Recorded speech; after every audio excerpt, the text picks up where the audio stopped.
Muy bien, pues es una pregunta muy interesante porque aquí normalmente el error que se comete es pensar únicamente en el vendedor, cuando tú eres asesor del vendedor, y aquí hay que pensar en ambas partes, vendedor e inversor. Normalmente hay muchas veces que los activos inmobiliarios, digamos, en los que la compañía desempeña su actividad, que en puridad son activos no afectos al negocio, normalmente, pues estos activos encarecen la operación si el inversor tiene que pagar por ellos, y también normalmente no interesan al inversor, es decir, lo que interesa es formular un contrato de arrendamiento que le permita seguir utilizándolos, pero que no tenga que pagar por delante el valor de esos inmuebles porque van a encarecer la operación de una forma significativa. Pero hay que pensar también que esto es una realidad, pero que puede tener excepciones. Por ejemplo, hay activos inmobiliarios en actividades o sectores como agricultura o ganadería, cuando estás en una operación de este tipo, en los que están inexorablemente unidos al desempeño de la actividad. El propio terreno, en el que se cultivan los productos,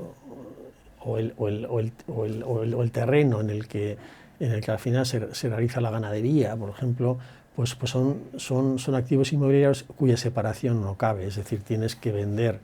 estos bienes inmobiliarios junto con el negocio, porque así te lo va a exigir el inversor. Entonces, o sea, tienes que pensar en ello cuando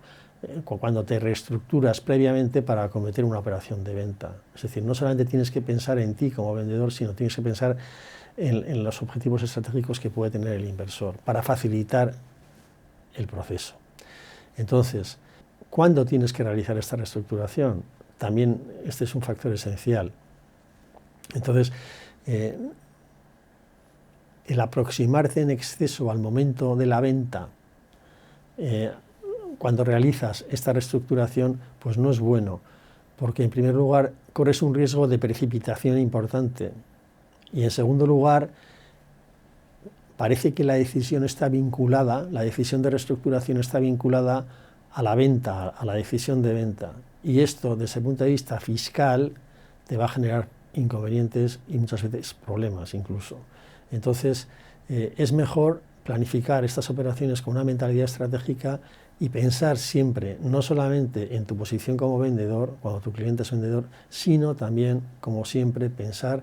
en el encaje estratégico de la operación para el inversor. Y el encaje estratégico de la operación para el inversor es importantísimo también en este punto, porque hay una serie de activos inmobiliarios que tienes que reestructurar o no, pero tienes que tener siempre en cuenta la estrategia del inversor, la posible estrategia del inversor. Y la experiencia en haberlo llevado a cabo es vital, y esto también lo hacemos en confianza.